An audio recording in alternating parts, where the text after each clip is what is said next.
일본 혼슈의 동부 도야마현에 위치한 한적한 바닷가 마을 우오즈시. 이 마을에는요, 귀신 출몰지로 유명한 심령 스팟 츠보노 온천장이 있습니다. 이곳은 1982년 경영난으로 폐업한 이후 오랫동안 방치됐었는데요. 깨진 유리창, 도색이 다 벗겨진 페인트, 알 수 없는 낙서까지 보기만 해도 섬뜩한 분위기를 자아내서요. 이곳에 공포 체험을 다녀온 사람들은 그냥 이곳 자체가 귀신보다 무섭다라고 할 정도라고 합니다. 근데 이곳이 공포 체험 마니아들 사이에서 더욱 극강의 공포 체험 장소로 떠오른 이유, 두 여자의 실종 사건 때문이었습니다. 저런 게 이제 또 가지. 1996년 5월 5일 도야마현 히미시에 살던 19살 여고 동창생인 A와 B 양은요, 밤 9시경 가족들에게 우우즈시 츠보노 온천장에 공포 체험을 다녀오겠다며 B의 차를 타고 집을 나섰습니다. 그 뒤 친구에게 우리 지금 우우즈시에 있어라는 삐삐 메시지까지 남겼는데 갑자기 행방불명.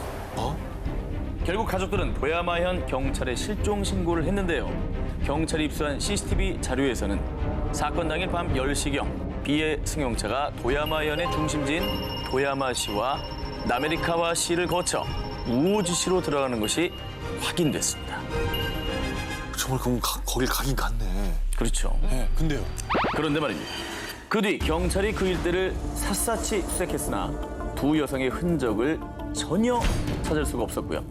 여성이 타고 간 승용차조차도 발견되지 않았습니다.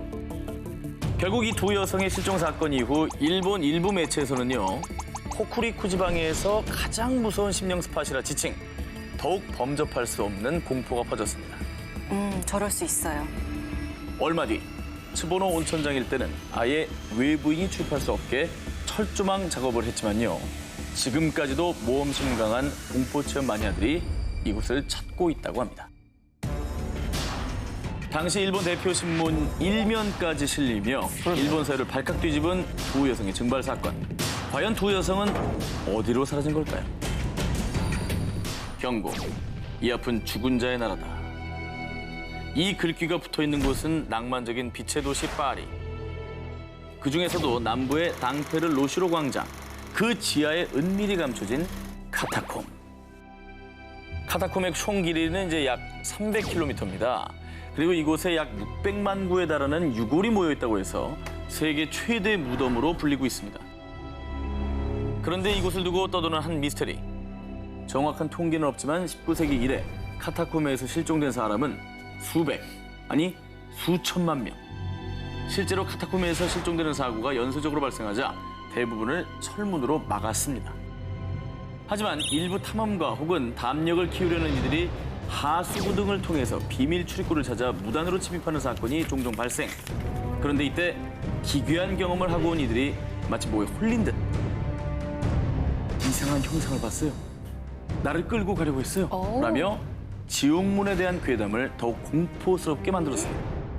1998년 유명 다큐멘터리 감독 프랜시스 프리랜드가 카타콤에서 실종된 사람들을 취재하던 중 카타콤의 한 구석에 떨어져 있는 캠코더를 발견했는데요. 카타콤 벽면에 있는 유골들을 확인하던 남자가 갑자기 어둠 속에서 무언가를 발견한 듯 하더니 캠코더까지 떨어뜨리고는 비명을 지르며 뛰어가는 장면이 담겨 있었던 겁니다. 사람들 사이에서는 지옥문을 찾다가 지옥 문지기를 만나 끌려간 거야라는 괴담이 일파만파 퍼졌습니다. 역시나 그 화면 속의 남자는 돌아오질 못했습니다. 돌아오지 못하는 실종자, 그리고 경찰 수색에도 실종자에 대한 어떤 단서조차 찾지 못하는 상황. 지하 무덤 카타콤엔 정말 지옥문이 있었을까요?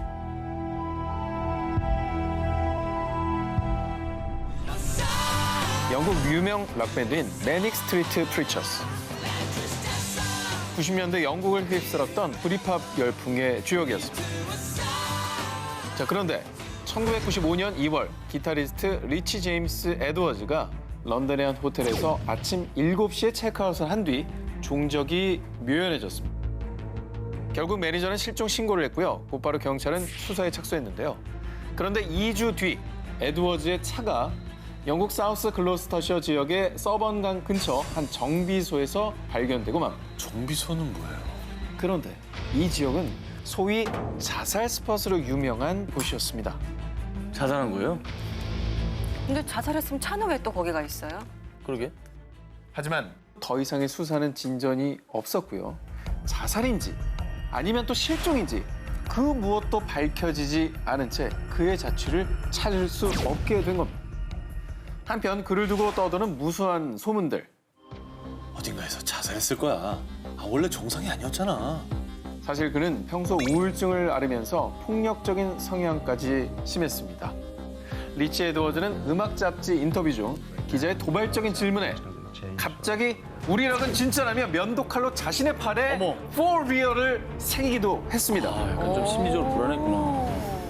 그리고 1994년에 발매된 매닉 스트리트 프리처스의 3집 The Holy Bible은 90년대 영국 락 앨범 중에서도 명반으로 꼽히는 앨범인데요.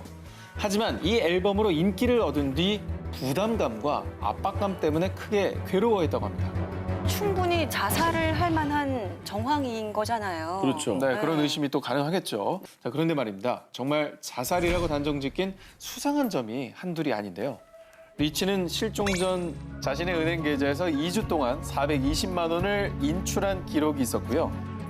뿐만 아니라 전 세계 각지에서 그 후에 그를 봤다는 제보가 끊임없이 쏟아졌습니다. 실종 13년 만인 2008년 11월 23일 그는 공식적으로 리치 에드워즈의 사망 추정 선고가 내려졌습니다. 하지만 그를 사랑하는 그룹 멤버들은 그는 어딘가에 분명히 살아있어요. 꼭 다시 돌아와 우리와 함께 노래를 할 거라고.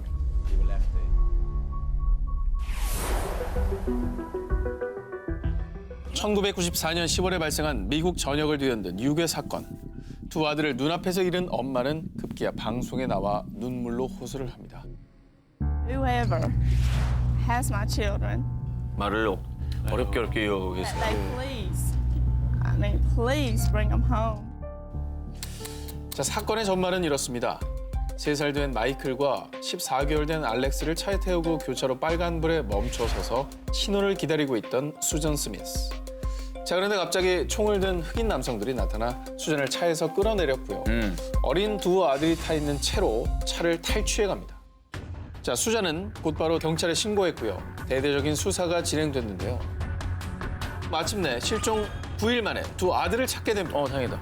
하지만 이미 깊은 호수에 빠져서 그 둘은 익사한 상태였습니다. 아유, 뭐야. 자, 그런데 범인이 잡히자 미국 전역은 분노로 휩싸일 수밖에 없었습니다. 범인은 바로 엄마 수잔 스미스였기 때문에. 아니 이게 무슨 말도 안 되는 소리야. 소름 돋아. 아니 그럼 중간에 도둑은 뭐예요? 차 도둑은? 교차로에서 빨간불 신호를 기다리고 있는데 강도들이 나타났고 그곳엔 아무도 없었어요. 자, 경찰은 바로 이 증언을 통해서 수상한 점을 느꼈고요. 곧바로 수잔을 추궁해 결국 자백까지 받아냈습니다. 수잔이 증언했던 교차로 신호등은 감응 신호로요. 다른 차도의 차량을 감지해서 빨간불로 바뀌는 신호등이었기 때문에 수잔이 서 있던 차도가 증언대로 빨간불이었다면 다른 차도의 차량이 분명히 있었다는 거였죠. 빨간불에 섰다고 했는데 아무것도 없었다는 건 거짓말이라는 그렇지. 그렇죠. 거죠. 네. 자, 역시나 조사 결과 수잔이 직접 마이클과 알렉스를 자동차 좌석에 묶어 호수를 향해 굴러가도록 했었던 거였는데요. 자, 근데 그 이유가 더 기가 막힙니다. 사실 수잔은 남편 데이비드를 두고 불륜을 저질렀는데 내연남인 톰이 아이를 원하지 않자 그와의 새로운 인생을 위해서 범행을 저질렀다는 겁니다. 그냥 진짜. 정말 이게 욕이 나오죠. 욕이 나오네, 이거. 욕설이 그냥 나오죠. 결국 그녀는 1995년 두 아들을 살해한 죄로 종신형을 선고받고 지금도 사우스캐롤라이나주 교도소에서 복역 중이라고 합니다. 1986년 캐나다 온타리오주 21살의 에드가 라툴립은 안타깝게도 발달 장애를 앓고 있었습니다. 그리고 부모님은 늘 걱정 속에서 한시도 눈을 뗄 수 없었는데요. 그런데 어느 날 이럴 수가. 대체 어디로 간 거니, 에드가? 극단적인 선택을 시도해 병원에 입원했던 에드가가 갑자기 사라진 건데요. 경찰 수사 결과 에드가는 나이아가라 폭포로 향하는 버스를 탄 것이 확인됐습니다. 한 번도 혼자 멀리 간 적이 없었기에 부모님은 걱정이 이만저만이 아니었죠. 그렇죠. 얼마나 걱정이 크겠습니까? 게다가 또 폭포가 얼마나 큽니까? 정말 떨어지면 어떻게 걱정 진짜 많이 하셨을 것 같아요. 어떻게 찾아야 되죠? 경찰과 가족들은 에드가를 찾기 위해 전단을 배포해 도움을 요청했는데요. 하지만 희망적인 연락은 오지 않았습니다. 어떡해.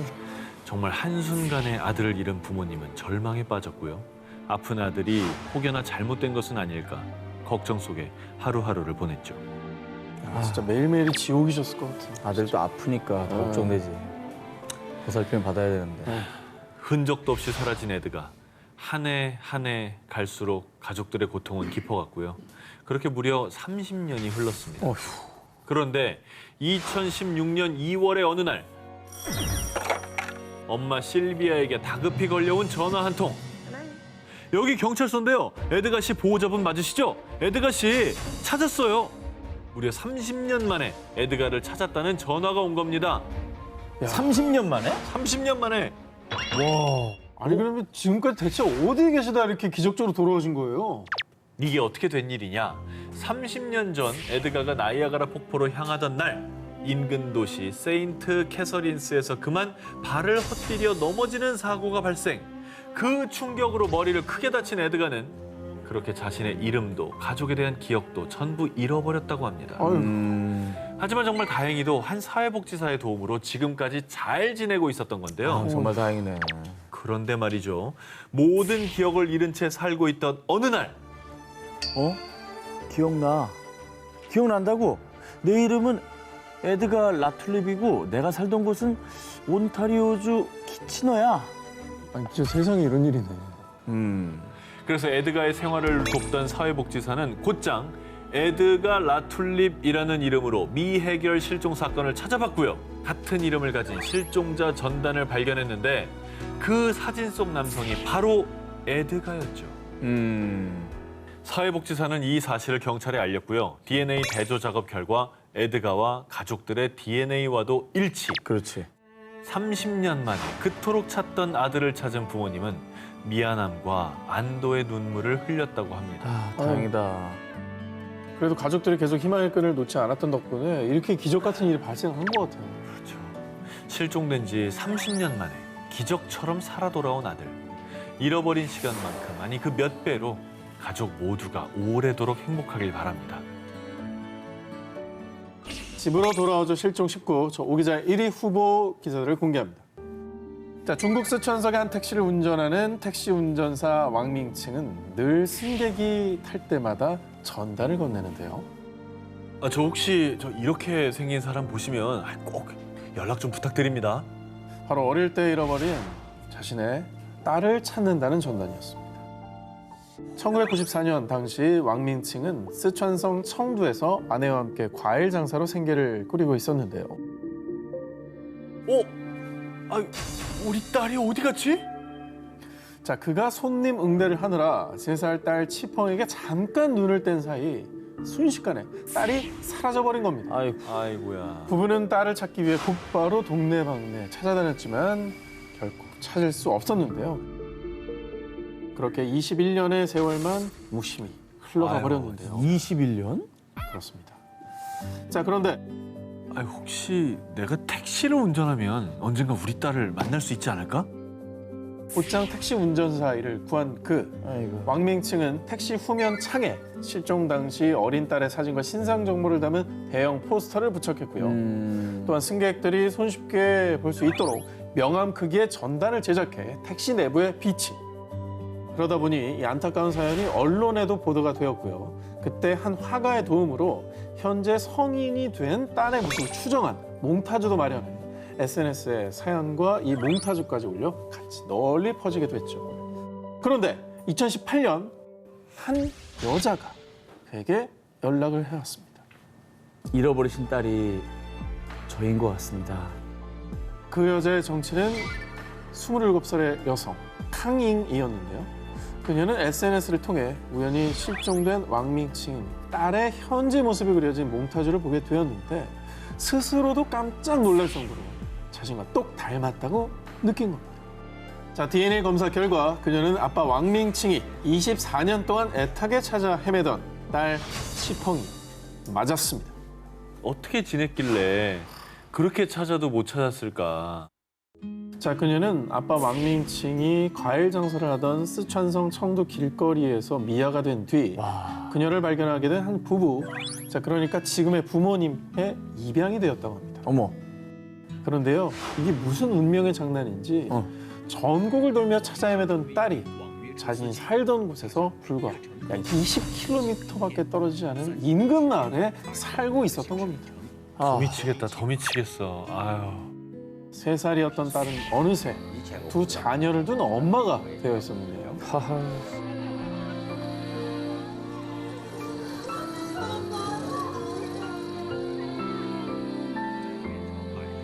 아유.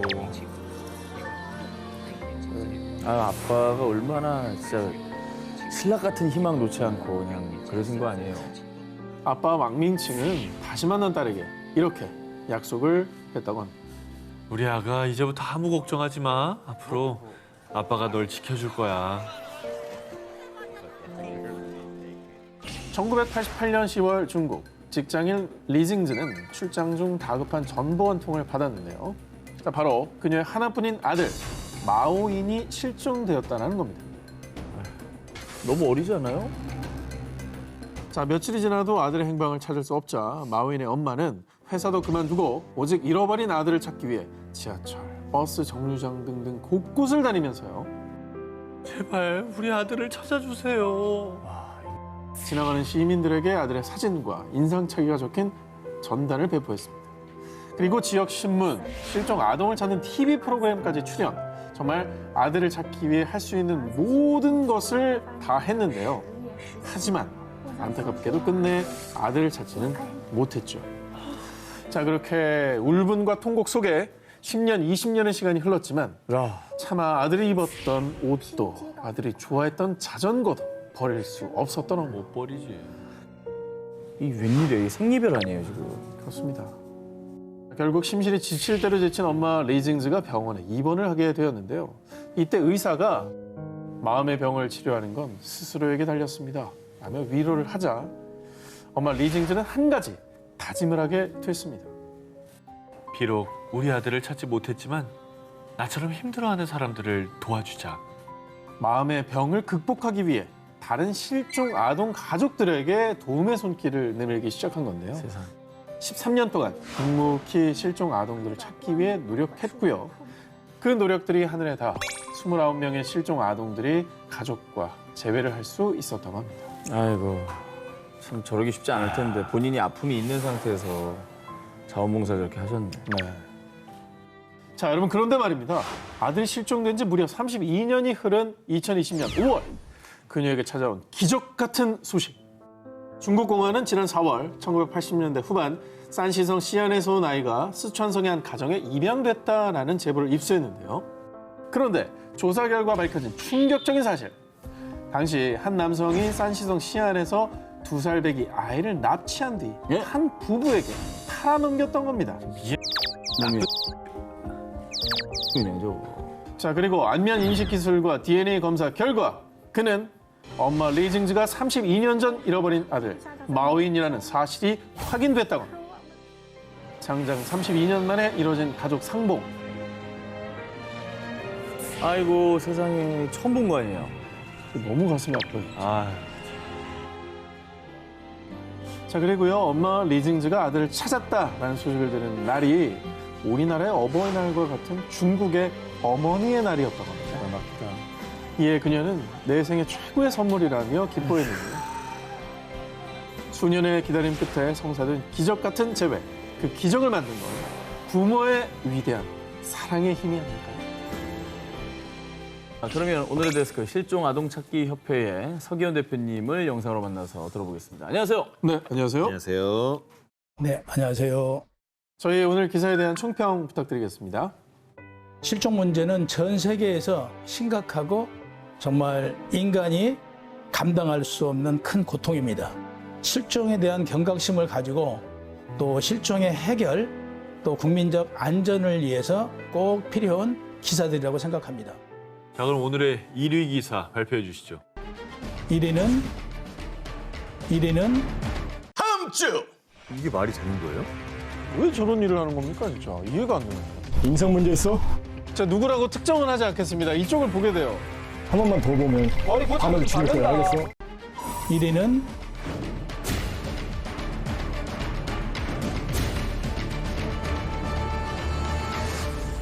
잃어버린 딸을 찾기 위해 택시 기사가 된 아버지입니다.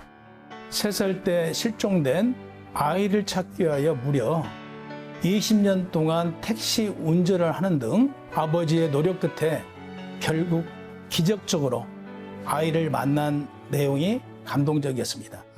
그리고 우리나라 실종 가족들에게도 이 기사처럼 만남으로 이어질 수 있는 희망이 보여줬기 때문에 1위로 선정했습니다. 오늘 제가 말씀드릴 사건은 사회를 떠들썩하게 했던 마지막 유괴 사건이라고 봐도 무방할 사건이 97년 8월 30일 날 발생한 사건이고 전현주 아동 유괴 사건이고 이 당시에 전현주가 8개월 임신 8개월에 사실 거의 뭐 만삭의 임산부였기 때문에 그것도 사실 좀 놀라웠던 것 중에 하나예요. 초등학교 여학생을 유괴한 20대 여자가 몸값으로 2천만 원을 요구하고 있습니다. 서울 서초구 잠원동의 한 영어학원. 수업을 마치고 나오던 초등학교 2학년 박대양이 20대 여자에게 유괴됐습니다. 사건은 서울 서초구에서 이제 영어 수업을 마치고 귀가를 해야 하던 아이가 돌아오지 않아요. 그래서 엄마가 막 찾다가 친구들한테 물어보니 어떤 젊은 여성이랑 함께 갔다라는 얘기를 듣고 엄마가 바로 이거는 유괴라고 생각을 해서 경찰에 바로 신고를 합니다.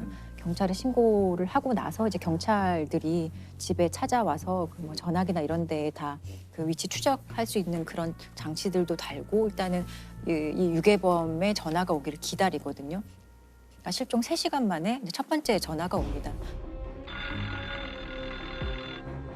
여보세요? 잘 있어요.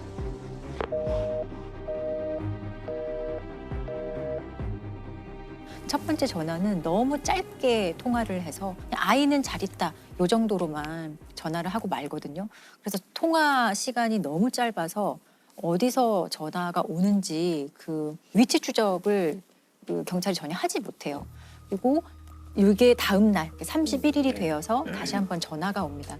그때는 조금 전화를 길게 해서 이 유괴범의 어떤 전화하는 장소를 특정하는데 이 당시 유괴범의 요구사항이 2천만 원을 가지고 명동 어딘가로 나오라는 얘기를 합니다. 잘 있어요. 우리 애기 뭐 밥은 좀 먹나요? 원하시는 게 뭔가 좀 얘기 좀 해주시겠어요? 2천만 원을 주세요. 2천만 원이요? 아니요, 시간 끌 것도 없고. 한다거나 딴 짓을해서 그 카드가 우리 손에 못 들어오면 그렇다면 못 보는 거지. 아, 그러면은?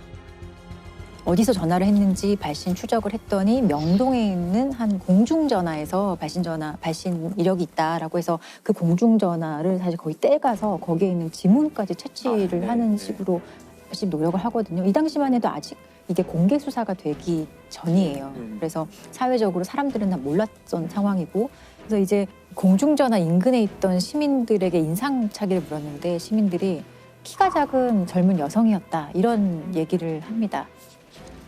그리고 이후에 같은 날 밤 9시에 한 번 더 전화가 오거든요. 그날 전화에서도 다시 똑같은 얘기를 합니다. 2천만 원을 가지고 어디로 오라라고 얘기를 하고 근데 이미 명동에서 발신된 이력이 있기 때문에 형사들이 명동에 이미 가 있었거든요. 그래서 전화를 통화하는 동안에 이 발신의 위치를 확인을 하거든요. 그러니까 명동의 한 카페에서 전화가 걸려왔다는 걸 확인하고 전화를 거의 하는과 동시에 경찰들이 그 현장 카페에 막 올라가요. 출입문도 하나밖에 없었고 출입문도 이제 봉쇄를 하고 현장의 카페 안에 있던 사람들을 이제 다 확인을 하는데 당시에 13명이 있었고 12명의 여성과 한 명의 남성이 있었다고 하거든요. 그중에 특히나 이 전현주는 당시에 임신을 하고 있었는 누가 봐도 임신부의 모습이기 때문에 지금 너무 내가 놀라서 너희가 이렇게 경찰이 들이닥쳐서 출입문도 봉쇄하고 사람들을 막 조사하니 아이가 너무 막 놀라서 내가 바로 병원을 가봐야겠다 이런 식으로 해서 현장을 자꾸 나가려고 해요.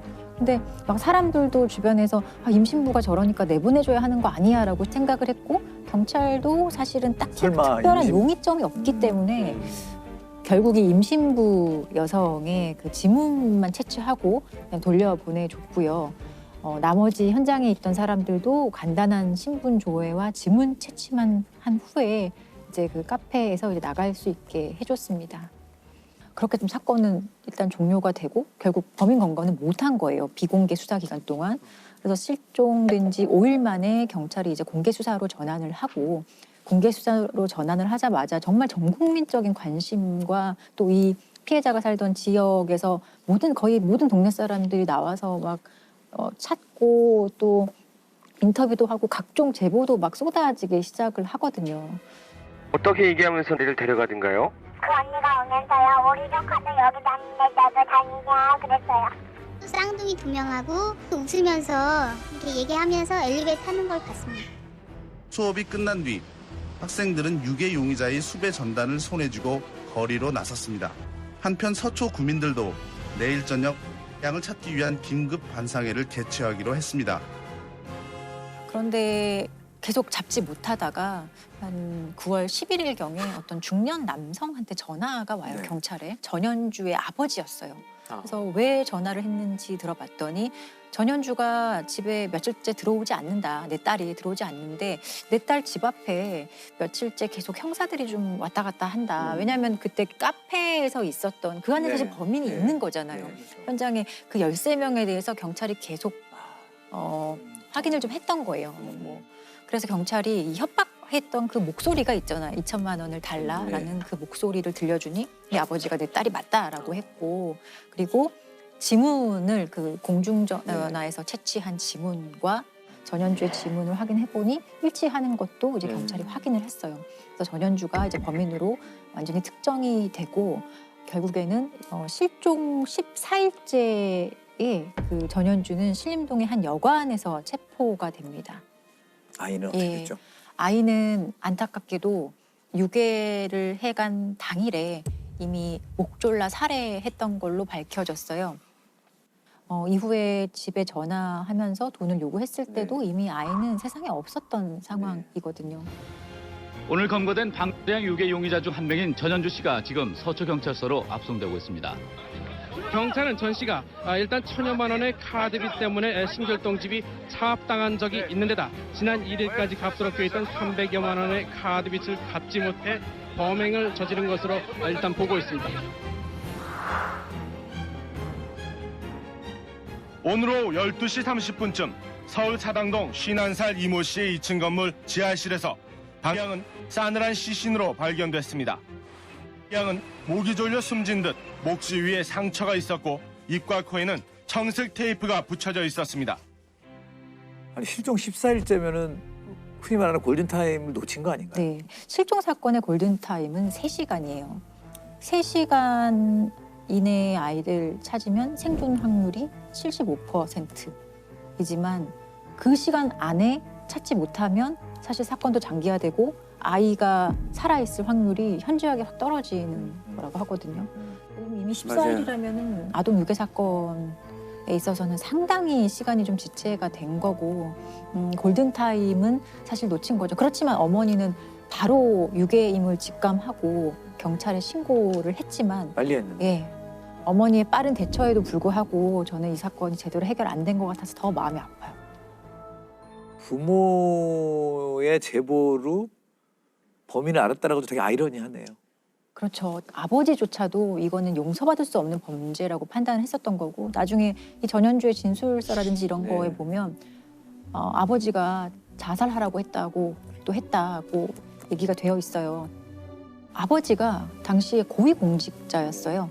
예, 꽤나 괜찮은 집안에서 유복하게 자라왔던 사람이고 외국 유학도 갔다 오고 다시 귀국해서 환경도 나쁘지 않아요. 나쁘지 않았어요. 문예창 작가의 새로 대학을 가서 자기가 하고 싶은 것도 하면서 그렇게 살아왔고 그 과정에서 당시 남편을 만났다고 해요. 남편을 만났는데 이제 극단을 운영하고 그런 것도 별로 수입이 좋지 않고 극단도 좀 운영 상태가 안 좋고 재정 상태가 좀 열악해졌고 전현주 본인도 좀 낭비벽과 사치가 좀 심했다고 해요. 그러다 보니 빚이 생겨났고 이 빚을 해결하기 위해서 아이를 유괴해야겠다. 그리고 당시에 이 아이가 세련된 옷차림을 하고 있었기 때문에 저 아이를 유괴하면 내가 원하는 정도의 돈은 받을 수 있지 않을까라는 말도 안 되는 판단을 한 거죠.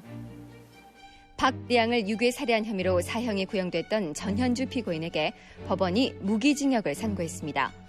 서울지방법원 형사합의 21부는 8살짜리 어린이를 유인해 목 졸라 살해하고서도 아직 살아있는 양 피해자의 어머니에게 돈을 요구한 피고인의 행위는 죄질이 무겁다고 밝히고 전 피고인에게 무기징역을 선고했습니다. 사건이 또 있었나요? 네, 심부름 센터를 통해서 아주 끔찍한 일이 일어났던 사건이 있는데요. 2004년에 있었던 평택 영아 청부 납치 사건입니다. 되게 끔찍하지만 되게 슬픈 사건이기도 한데 2004년 6월 15일에 강원도 미시령에서 어떤 20대 여성의 시신이 발견이 돼요. 당시 시신의 상태는 온몸이 이제 끈에 묶여 있었고 포대자루에 이렇게 씌워져 있었거든요. 근데 경찰이 신원 조회를 해보니 20일 전에 실종 신고된 21살의 고 씨였어요. 근데 이 고 씨라는 여성이 실종 신고될 당시에 생후 70일 된 아들도 함께 실종 신고가 됐었거든요. 근데 현장에는 아들은 전혀 없었고 경찰이 당연히 아들에 대한 수색이나 그 파악을 하기 위해서 노력을 했었는데 아들은 전혀 어디 있는지 확인이 안 됐어요. 남편에 대한 그 용의점도 전혀 없어서 이 사건이 완전히 미궁에 빠지고 갑자기 미제 사건이 되어버리는데 아주 우연한 기회에 경찰이 아주 중요한 단서를 이제 찾게 돼요. 사건 발생일로부터 한 7개월 뒤인 2005년 1월 22일 경찰이 강남에서 순찰 중이었거든요. 순찰 중에 그 뺑소니 사고로 그 수배 중인 차량을 우연히 발견을 해요. 이 사건이 일어난 지 8개월 만인 지난 22일 경찰은 검문하던 중 교통사고 뺑소니 운전자를 검거했습니다. 중대한 범죄는 아니었어요. 오토바이랑 사고를 내고 조치를 취하지 않고 도망간 그런 상대적으로는 경미한 사건이었거든요. 그런데 경찰이 이제 뭐 다가가서 좀 얘기를 하자 갑자기 이제 도망을 가기 시작하는 거예요. 그럴 이유가 전혀 없는데 이제 경찰 입장에서도 이거는 다른 의심할 만한 이유가 있다. 단순 뺑소니가 아니다라는 그 확신을 가지고 계속 끝까지 추적을 합니다. 그래서 결국 검거를 했어요. 근데 그 차 안에는 A와 B라는 남성 2명이 있었고요. 당시 차 안에는 좀 흙이 상당히 많이 묻어 있었고 삽과 장갑이 있었고 조수석에 있는 글러브에는 휴대전화 중에 배터리가 하나가 없고 조금 망가진 것 같은 휴대전화가 하나 있었어요. 그래서 경찰은 휴대전화를 좀 이렇게 고치고 복구를 하거든요. 휴대전화 안에 내장되어 있는 번호로 경찰이 다 전화를 걸어봐요. 근데 대부분 뭐 없는 번호거나 전화를 받지 않았는데 한 사람이 전화를 다시 해와요. 그래서 얘기를 해보니 그 사람이 너무 놀랐다. 자기 지금 이 번호가 7개월 전에 살해당한 내 친구의 번호다. 이런 얘기를 합니다. 이 휴대전화가 그 미시령에서 발견된 그 고 씨가 사용하던 휴대전화였던 거예요. 그러면은 이 두 사람이 결국 범인이었나요? 네, A와 B 씨가 평택에서 아이를 안고 산책을 나왔던 21살 고 씨와 그 아이를 납치해서 차량에 태우고 아이는 다른 사람에게 주고 엄마가 너무 격렬하게 저항을 해서 엄마를 살해하고 또 시신을 이제 안매장하거든요. 근데 아이는 그러면 누구에게 줬느냐? 심부름 업체 사장 정 씨라는 사람을 통해서 A와 B 씨도 이제 범행을 부탁받은 거예요. 아이를 구해와라. 심부름센터 직원인 범인은 갓난아이를 구해달라는 의뢰를 받고 경기도 평택에서 고 씨와 갓난아기를 납치했습니다. 고 씨는 아기를 빼앗기지 않으려 발버둥치다 살해됐습니다. 갑자기 막 그래버리니까 제 막 그냥 당황해갖고 가만히 있으라고 막 그러다가 그냥 안 되겠다 그래가지고. 유명할 수가 얼마든지 있을 것 같은데 굳이 그걸. 그러니까요. 그래서 원래 이 아이를 구해오라고 부탁한 의뢰인은 그게 궁금합니다. 30대 여성 김 씨였어요. 김 씨는 이 심부름센터 사장 정 씨에게 성별 상관없다. 아들이든 딸이든 상관없으니 신생아만 구해달라라는 부탁을 해요. 그 부탁의 대가로 4천만 원을 착수금으로 주고요. 성공했을 경우 3천만 원을 더 주겠다. 그렇게 약속을 합니다. 이유가 너무 궁금한데요. 근데 이 의뢰인 30대 여성 김 씨는 이제 결혼을 앞두고 있는 여성이었는데요. 너무 황당하게도 결혼을 앞둔 예비 신부기도 했지만 이미 남편과 두 아이가 있는 엄마이기도 했어요. 한 가정의 또 유부녀이기도 했어요. 그런 상황에서 김 씨가 남편과 불화가 생기기 시작을 해서 나이트클럽 같은 데를 막 다니면서 어떤 한 5살 어린 남성을 만났다고 해요. 근데 그 남성이 잘생겼고 좀 부유했고 해서 김 씨 입장에서는 절대 놓치고 싶지 않은 사람이었던 거예요. 그리고 이 사람과 교제를 하지만 이 남성은 선뜻 이 김 씨와 결혼하겠다는 얘기는 하지 않아요. 그래서 생각한 게 임신했다고 얘기하면 결혼해주겠지라는 생각을 하고 내가 사실 이제 임신했다라는 거짓말을 해요. 그래서 결혼이 성사가 돼요. 근데 김 씨는 이미 가정이 있는 사람이잖아요. 그렇기 때문에 이 결혼식 자체를 하객이나 친지 이런 것들을 많이 부르지 않고 조촐한 결혼식을 했어야 되는데 그 명분으로 우리 친정 부모나 가족들이 많이 외국에 살고 있다. 그래서 그렇게 결혼식을 올립니다. 그리고 김 씨 쪽 사람으로 왔던 하객들은 전부 다 그 하객 대행 아르바이트를 통해서 온 하객 알바생들이었고요. 그 하객 알바생 중 한 명이 이 심부름센터 사장 정 씨였던 거예요. 이들이 여기서 처음 만나게 돼요. 그런데 문제는 이제 아기죠. 임신을 했다고 했으니 아이가 있어야 되는데 임신을 하지 않았거든요. 근데 이미 김 씨는 되게 결혼을 할 때부터 머릿속으로 되게 큰 그림을 그리고 있었어요. 아이는 친정이 있는 미국에서 원정 출산하겠다고 얘기하고 그리고 어디서 아이를 구하면 되겠지라는 말도 안 되는 생각을 하거든요. 그래서 실제로 결혼식을 올린 후에 이 김 씨는 아이를 낳으러 미국에 가겠다라고 얘기를 하고 새로 결혼한 남성 부모 쪽으로부터 출산 비용 이런 명목으로 4천만 원까지 받아요. 근데 결국에 이 4천만 원은 아이를 납치해달라는 의뢰의 그 착수금으로 이제 사용이 됩니다. 근데 이 신생아를 구하는 게 정말 쉬운 일이 아니잖아요. 네네. 그래서 실제로 이 심부름센터 사장 정 씨가 보육원도 돌아다녀보고 근데 저 이 부분이 되게 끔찍한데 병원 신생아실도 막 아이를 납치하려고 막 왔다 갔다 했다는 거예요. 아이를 훔치려고? 네. 들어갈 수가 있나요? 왜 그러니까 좀 경비가 삼엄하니까 다 실패를 했던 거예요. 근데 이런 시도를 했다는 것 자체가 저 너무 무서웠거든요. 아무튼 이런저런 시도를 했음에도 불구하고 그 부탁받은 아이는 못 구했던 거예요. 그리고 4천만 원을 돌려줄까라고 생각했더니 이미 정 씨라는 사람도 도박, 사업, 부채가 너무 많아서 돌려줄 수 없는 상황이었어요. 그래서 이 정 씨가 A와 B를 포섭을 해서 납치 지시를 합니다. 아이를 구해오라는 납치 지시를 하고 A와 B에게 그 납치의 대가로 고작 1,500만 원을 줘요. 그러니까 1,500만 원에 이 A와 B는 아이를 납치하고 그 아이의 엄마까지 살해하는 진짜 반인륜적이고 폐륜적인 범죄를 저지르게 된 거죠. 자, 궁금한 거는 그 아기의 생사 여부가 아이는 무사히 잘 크고 있었다고 해요. 김 씨 여성과 새로 결혼한 그 남성 사이의 아이로 둔갑이 되어서 아이는 무사히 친아빠의 품으로 돌아갔다고는 하지만 너무 끔찍하고 되게 너무 슬퍼서. 예. 동건왕과 결혼을 하기 위해 임신을 했다고 속인 김 씨는 아기가 필요했습니다. 그래요? 맞아요? 나는 이렇게 될지 몰랐어요.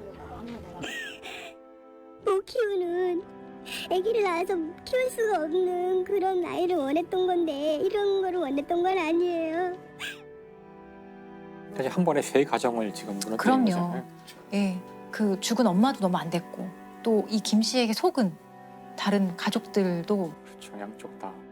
김 씨 남편도 황당할 것 같아요. 김 씨 친자식들 있지 않습니까? 남편과 친자식은 갑자기 엄마가 살인 교사범이 그리고 속아서 결혼한 이 남성은 얼마나 황당하겠어요. 이거는 한 사람을 살해한 거 이상의 처벌이 네. 있어야 될 것 같다는 생각이 들거든요. 근데 결국에 이제 살인을 직접 하고 아이 납치하고 이런 정범들인 A와 B 씨는 무기징역이 선고가 됐거든요. 근데 정작 이 사건의 모든 원흉이라고 할 수 있는 이 김 씨 여성과 심부름센터 사장 정 씨는 5년밖에 선고를 못 받았어요. 왜냐? 살인에 앞에 대해서는 사건과 너무 다른데. 네, 살인에 대해서는 죽이라는 계획은 난 하지 않았으니까 정범들은 사실 교사한 것 이상으로 범행을 실행했기 때문에 원칙적으로는 그 이상의 범죄에 대해서는 책임을 안 져요. 다만 그 이상의 범죄에 대해서도 예견 가능성이 있었거나 조금의 과실이 있었다면은 처벌을 받는데 이건 완전히 다른 사람에 대한 살인이기 때문에 징역 5년만 선고를 받았습니다.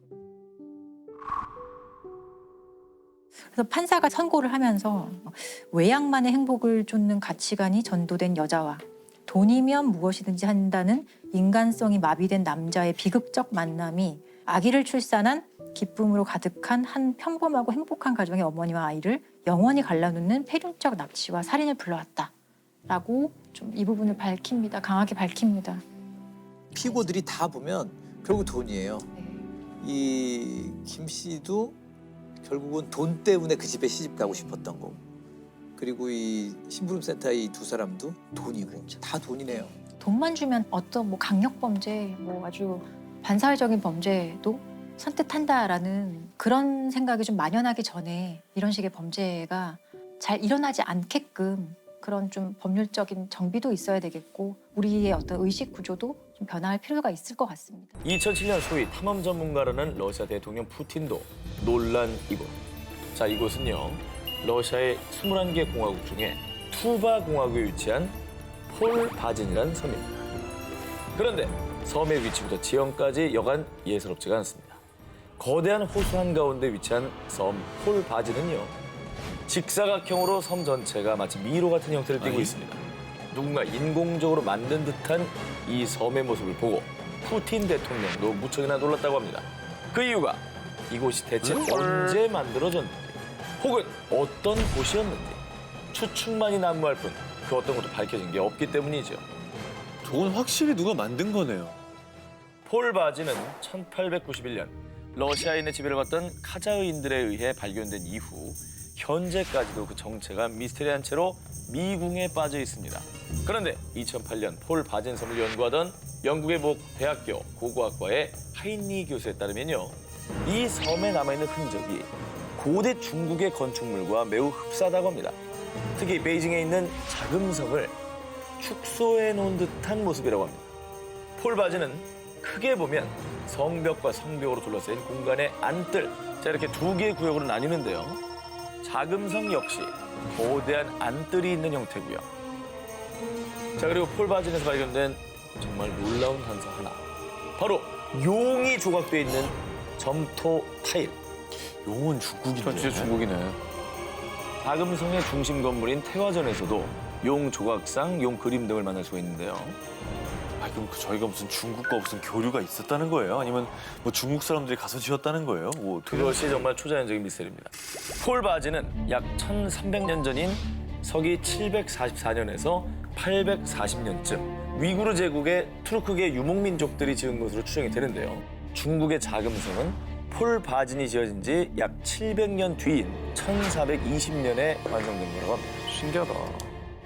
저런 거 보면 정말 상상력을 자극하게 돼요. 과연 누가 왜 어떻게 이런 걸 지었을까? 그리고 저렇게까지 잘 지었는데 그 다음에 다 어디 갔을까? 러시아와 몽골 사이에 위치했지만 중국 고대 건축 양식을 띠는 섬 폴바진. 이 섬의 미스테리는 한 세기가 지난 지금까지도 베일에 쌓여 있습니다. 남양 특집 4탄 과학으로도 풀리지 않는 초자연 현상 19, 이번엔 14위 공개해주세요. 세계 미해결 사건, 자연 발화 능력자. 이탈리아 중부 라치오주에 위치한 항구 도시 포르미아를 발칵 뒤집은 사건이 있었습니다. 1983년 어느 날 부모님과 치과를 찾은 10살짜리 소년 베네디토 스피노. 이 소년은 진료를 기다리는 동안 만화책을 보기로 했습니다. 그런데 그때 너 지금 뭐 하는 거야? 불장난했지? 아, 아니에요. 저 그냥 보기만 했어요. 뭐 무슨 일이에요? 이게 뭔 일이죠? 베네디토가 읽던 만화책에 갑자기 불이 붙어서 활활 타올랐던 겁니다. 소년은 결백을 주장했지만 그의 부모님은 그의 말을 믿지 않았죠. 그런데 베네디토가 시무룩한 채 테이블을 쳐다보는 순간 테이블 위에 놓인 신문지에서 연기가 나더니 또 불이 붙었다고 합니다. 뭐야? 갑자기 왜 그러는 거예요?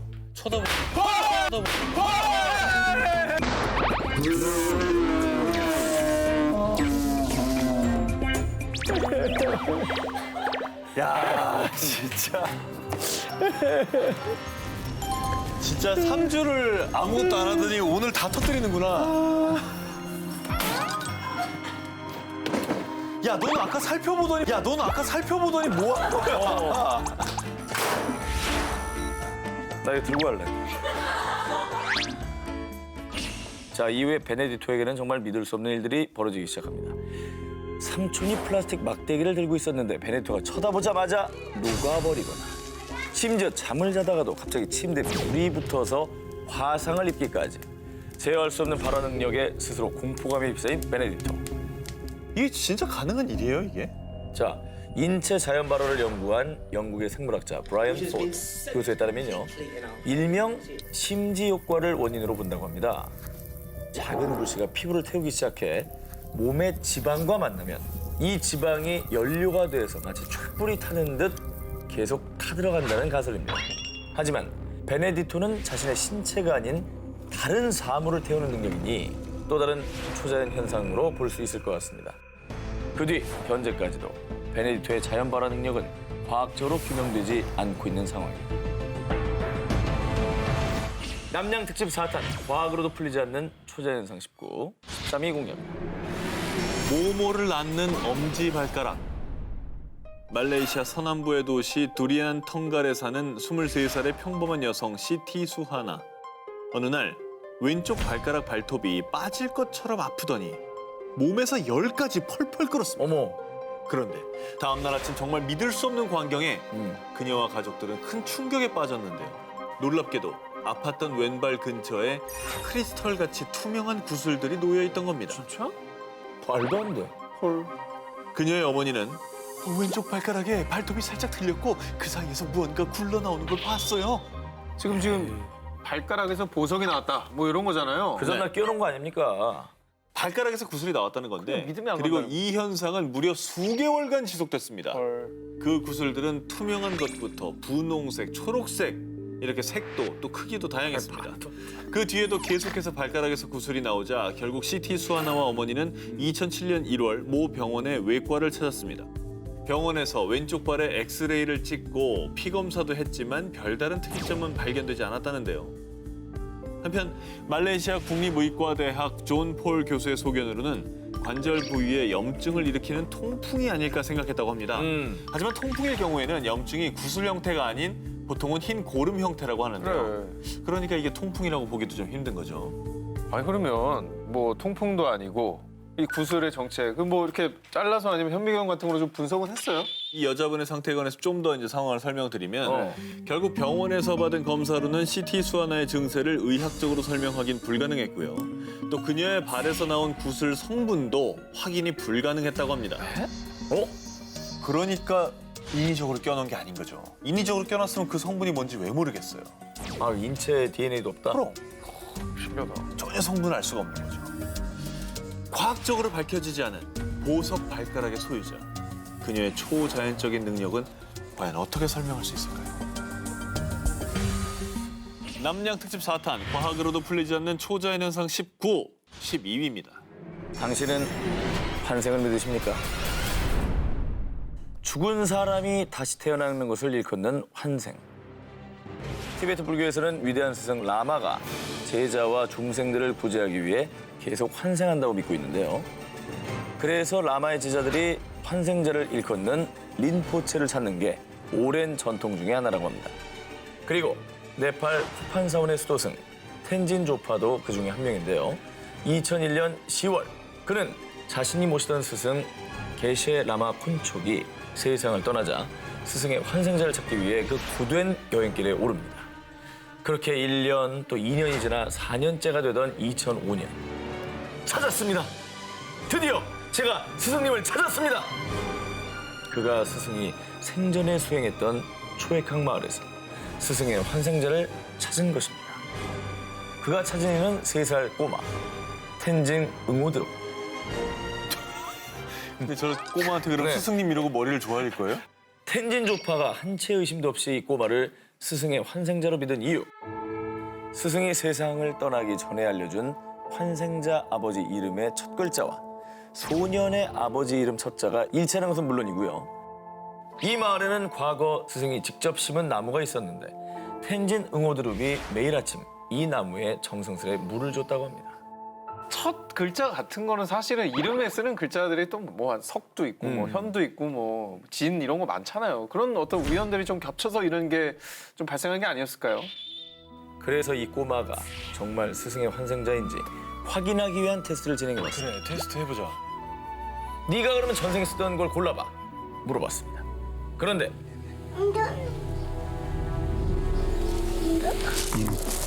염주며 종이며 북이며 모두 알아맞혔다고 합니다.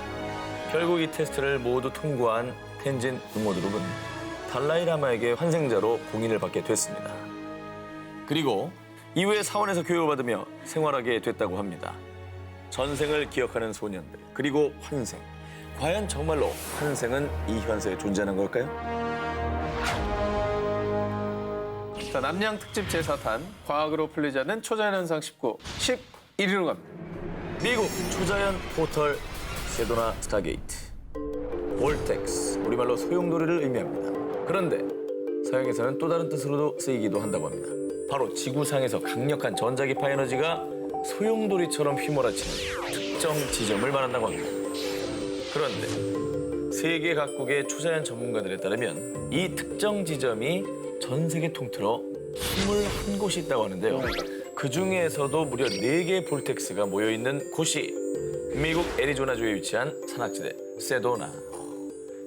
이곳은 인구 10,000명이 조금 넘는 소도시지만 매년 무려 500만 명 이상의 관광객들이 소위 길을 받고자 마음의 평안을 위해 찾는 관광 명소라고 합니다. 신은 그랜드 캐니언을 만들었지만 정작 그는 세도나에 살고 있다. 이런 말이 있을 만큼 신비하고 영험한 기운을 준다는 세도나. 그런데 말입니다. 이 세도나 지역의 볼텍스가 외계인들과 통신하는 포털이라면 믿으시겠습니까? 그것도 무슨 포털이라고요? 이 온 우주의 강력한 기운이 땅 전체를 둘러싸고 있기 때문일까요? 이곳 원주민인 야바빠족은요, 세도나에는 차원을 넘나들 수 있는 포털이 있다라고 말했다고 합니다. 그래서일까요? 세도나 곳곳에서는 상식적으로는 이해할 수 없는 기묘한 이상현상들이 자주 일어나고 있습니다. 초자연 현상 연구가 빌 해밀턴 역시 그곳의 도깨비 이불은 현란한 광채를 내뿜었어요. 크기는 야구공에서 농구공 정도로 각기 달랐어요. 라며 계곡에서 미스터리한 현상을 목격. 정말 놀라운 건요, 2004년 1월 영국의 지구 미스터리 연구가 니콜라스 만이 세도나에서 스타게이트를 찾았다고 밝힌 점인데요. 길을 통해 자신의 과거를 엿볼 수 있다는 대성당 바위. 실제 비행장이 있는 언덕 에어포트 메사. 법관의 모자를 닮았다는 법원 바위. 그 외 문스 마운틴, 리 마운틴까지 이렇게 세도나에서 유난히 초자연적인 현상이 자주 목격되는 5개 지점을 연결하면 지도에서 정확히 별 모양의 펜타그램 도형이 형성된다는 것입니다. 진짜 이렇다고? 설마. 정확히 그려봤습니다. 애리조나주에서 UFO가 가장 많이 목격된다는 미스터리 키스팟 세도나. 이곳은 정말 외계와 통하는 포털일까요? 그리고 스타게이트는 무엇을 의미하는 것일까요? 남양 특집 4탄 과학으로도 풀리지 않는 초자연상 19, 10위 공개합니다.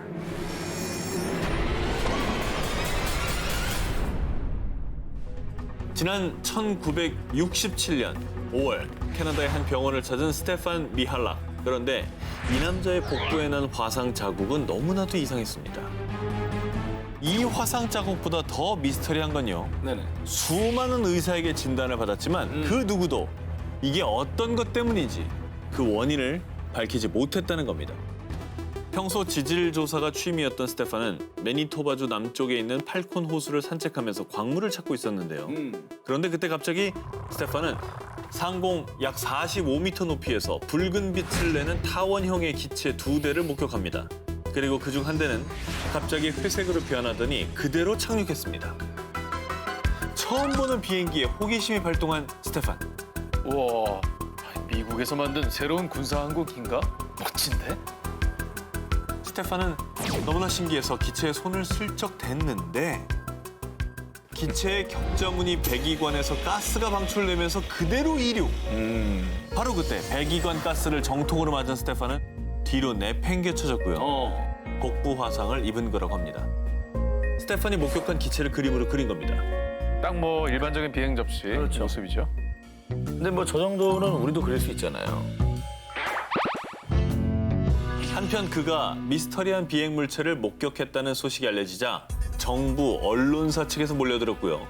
캐나다 정부에서는 스테파니 본 건 UFO가 아닙니다 라고 발표했는데요. 하지만 황당하게도 캐나다의 정부에선 스테판에게 그 사건 현장을 같이 가자고 제안했고요.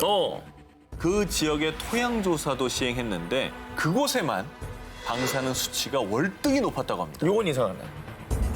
과연 그날 그가 본 것은 대체 무엇이었을까요? 자, 이번 특종은요. UFO를 쫓는 사람, 그리고 그가 밝혀낸 놀라운 이야기입니다. 30년 차 UFO 초자연 현상 조사가 척 주코프스키. 그는 UFO, 외계인 납치, 빅풋, 유령 사냥 등 다양한 초자연 현상을 조사하고 있는데요.